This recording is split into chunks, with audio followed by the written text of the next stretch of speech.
I'm going to show you how to turn off ambient mode on YouTube in less than a minute. So watch the video until the end. So open YouTube app, tap right there, and then select settings. When you select settings, just look at general, select the first general.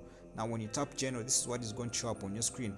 Then you're going to look at appearance, choose light or dark theme preference. So you're going to tap that, and then you're going to turn from dark mode to light theme. So automatically when you turn from dark mode to light theme, the ambient mode is going to be turned off automatically. Let's check this out if the ambient mode has gone off.